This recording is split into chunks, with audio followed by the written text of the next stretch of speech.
A Agência Americana de Meteorologia e Oceanografia prevê a formação de mais uma condição de desenvolvimento do fenômeno Laninha até o final de 2021.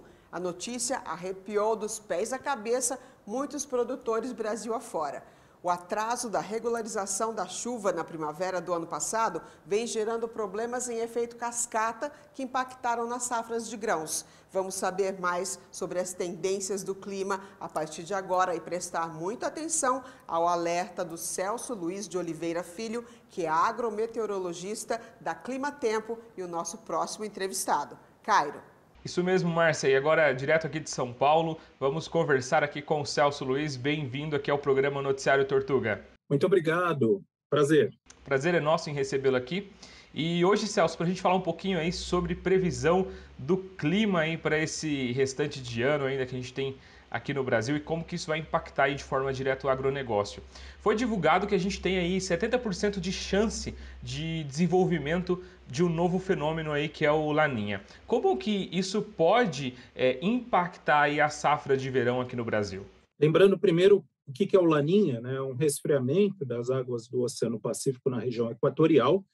E no ano passado, nessa última safra, já tivemos a atuação do fenômeno. Até por isso que há muito interesse em torno desse fenômeno. Por quê? Porque no ano passado tivemos um atraso muito grande da instalação da primeira safra no Brasil. E uma boa notícia é que ele, pelo menos, não atrapalha tanto a questão do retorno da chuva nesse ano. Inclusive, já estamos registrando algumas pancadas de chuva sobre áreas do Sudeste e do Centro-Oeste. É bem verdade que agora, em setembro, ainda não há expectativa de chuvas muito regulares, mas elas já melhoram a partir de outubro, coisa que a gente não viu há um ano atrás. Mas, pensando no Laninha de uma forma geral, nesse resfriamento, ele costuma trazer, principalmente durante o verão, chuvas abaixo da média para a região sul, aumento do risco de estiagens durante o desenvolvimento do milho, da soja, no Paraná, no Rio Grande do Sul e também na Argentina, no Mercosul, enquanto que áreas do norte e nordeste do país, estados próximos como Minas Gerais, Goiás e Mato Grosso,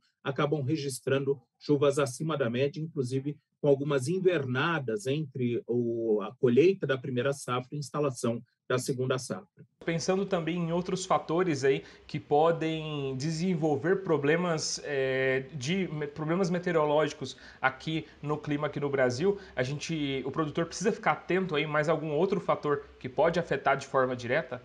Tem a questão, por exemplo, dessas primeiras chuvas vindo acompanhadas de ventos fortes, eventualmente queda de granizo, é o tipo de situação que acontece principalmente nas culturas da região sul, as culturas de inverno que estão aí em desenvolvimento, também a safra recém-instalada agora durante a primavera, é o tipo de situação comum. E assim, qual que é a cautela, na verdade, qual é a recomendação? É claro que a dor do produtor ainda é muito grande em função da quebra da safra da segunda, do milho safrinha, né, da segunda safra de milho. Então, é natural que ele procure instalar da forma mais rápida possível, justamente para fazer com que esse milho não fique tão fora da janela. E aí a recomendação é justamente cautela.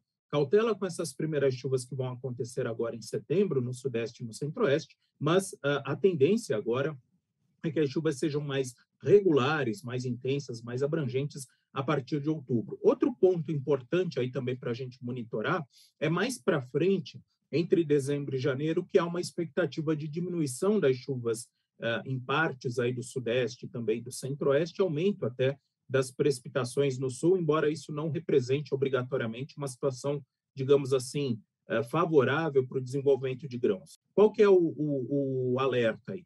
É a questão, até talvez não tanto da parte agrícola, mas a questão de custos, principalmente pensando mais para o decorrer de 2022 com relação à energia elétrica, por exemplo, no caso de uma irrigação.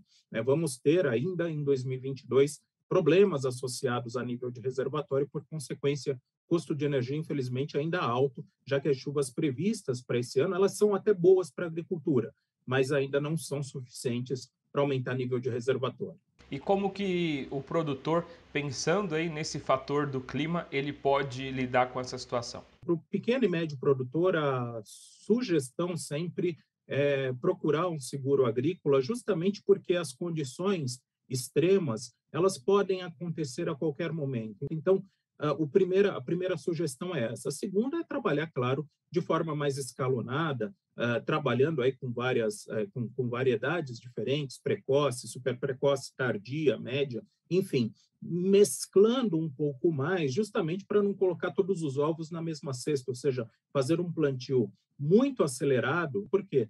Porque se der algum problema lá na frente, uma falta de chuva, um excesso de chuva na hora da colheita, para que essa área não fique toda pronta para ser colhida ou que ela sofra os problemas toda a área ao mesmo tempo, não sendo tão impactado aí por alguma condição meteorológica extrema. Isso tem que estar dentro do planejamento, até porque o clima é uma situação em que a gente não tem controle, né? Sim, e outra coisa importante também o produtor, ele tomar cuidado, uma situação, por exemplo, considerada normal, no ano passado a chuva veio, sei lá, 15 de setembro eu já comecei a plantar, então eu vou trabalhar, vou fazer um planejamento em função do que aconteceu no ano passado. Esquece. Dificilmente você vai ter uma condição climática idêntica à observada no ano anterior. Então, sim, o planejamento é importante, mas é recomendável a cautela de não pensar o que aconteceu no ano anterior, quais foram os acertos e erros. É claro que isso é importante para aprender, mas não aplicar isso obrigatoriamente no ano seguinte, porque as condições climáticas podem mudar de forma significativa. Celso, muito obrigado aqui pelas suas dicas aqui no nosso programa de hoje. Um bom dia para você. Muito obrigado, bom dia a todos.